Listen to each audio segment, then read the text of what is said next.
let's dig deep into my soul and bring up all the feelings that I have buried there for this video.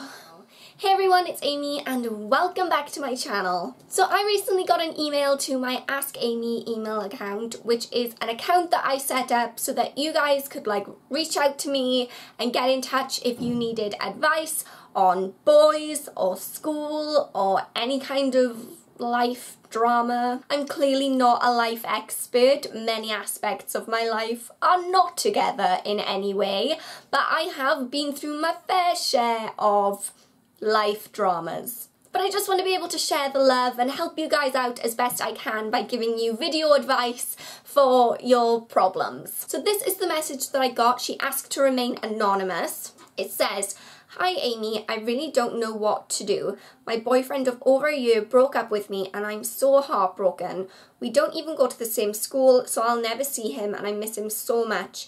Did you ever have a bad breakup and how did you get over it?" Okay, firstly, my little oddball, I just want to say I'm so sorry. Breakups are not fun, ever. It's one of those things that no matter how many times you go through it, it's still horrible. Like doing your tax returns or sitting in someone else's chewing gum. No matter how many times you go through it, it still sucks. I understand that you're heartbroken, especially because you guys were together for over a year.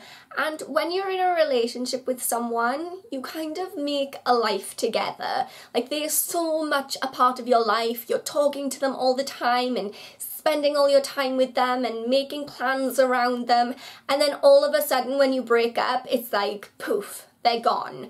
And that's really hard to deal with. I know that you're upset because you guys don't go to the same school, but trust me, that is such a blessing to you. Think about how much harder it would be to get over him if he was right there every day in front of you. Like right now, I'm on a diet, and it's not easy, because I love junk food. But imagine how much harder it would be if I just kept a giant stand of cakes right here on my bedside table, so that every day I would be looking at these cakes that I knew that I wasn't allowed to eat.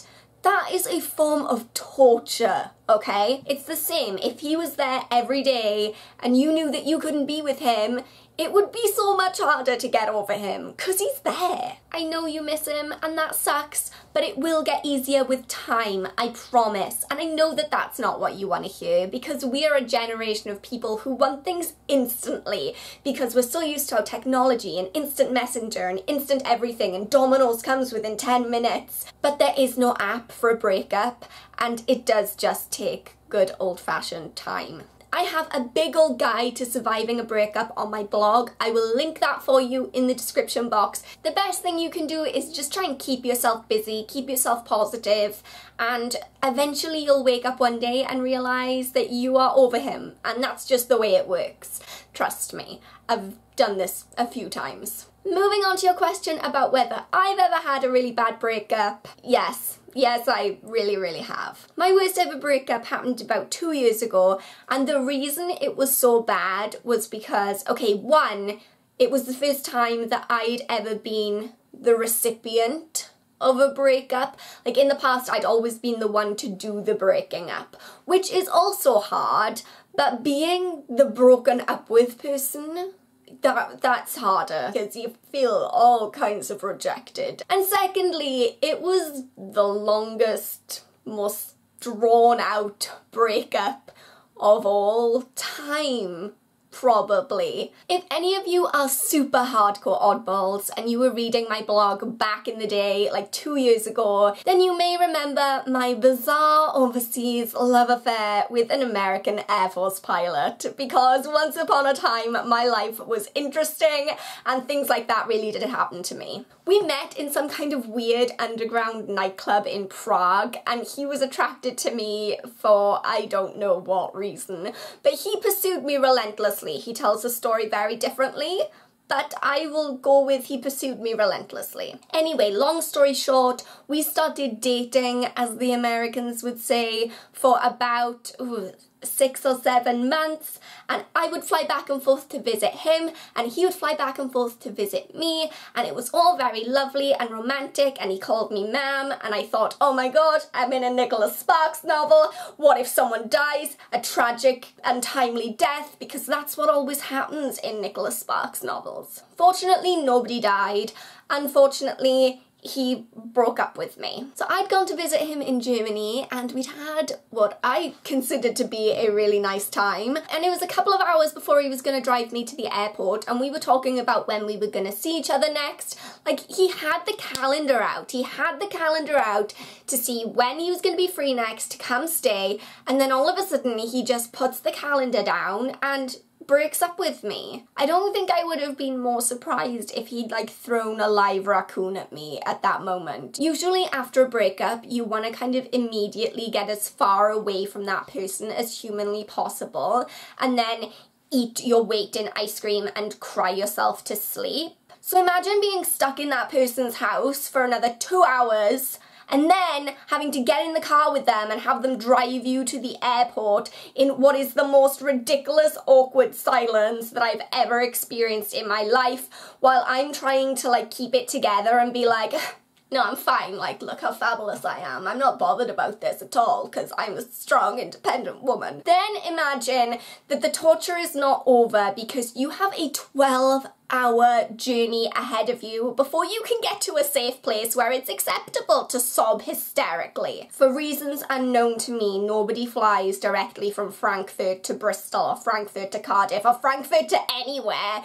You have to go via Amsterdam. It's bad enough at the best of times, but when you're emotionally unhinged, you just don't want to have to do that. On the plus side, I was flying with KLM, so the wine was free. I remember spending my stopover time at Schiphol Airport, sat at the sports bar with a double shot of Jack Daniels, kind of swaying back and forth quietly to the sounds of Adele in the background and wondering what had gone wrong with my life. Also, just a side note, it is really expensive to get drunk at the airport. Looking back, I should have just gone to duty free, bought myself an entire bottle of Jack Daniels tax-free and found myself a straw. Not that drinking solves your problems. If anything, it makes them worse because you drunk text people and make terrible life choices. But finally, after the world's longest day of travel and heartbreak, and after slightly tearing up at an air hostess who brought me a cookie,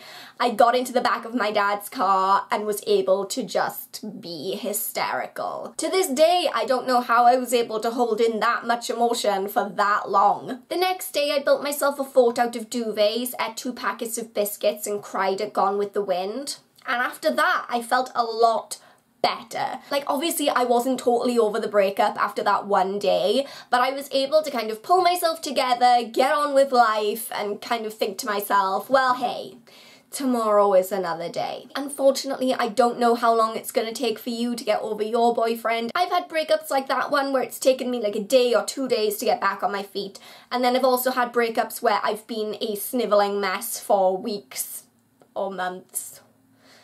But the best thing you can do now while you're waiting for your heart to heal is make good use of this time. The only person you have to spend your time and energy on right now is you, and that's a really good thing. That's really liberating. What would Beyonce say? My heart is really truly with you, my little oddball. I know it's not nice, I know it's horrible, but you will get through this. You will become a stronger person, and you will find someone even better than him, because if he is stupid enough to let you go, I mean, no one wants to marry a stupid person, right? I hope I've been able to help you in some way, and remember, I have that entire breakup guide on my blog, which will be linked down below for you, so go and check that out. If you guys enjoyed this video, then please go ahead and give it a thumbs up, and if any of you would like some advice, then that Ask Amy email address is in the description box. Please go ahead and press that subscribe button if you haven't already, and for those of you who are already subscribed, thank you guys so much. You are my oddballs, and I love you. To all my single ladies and men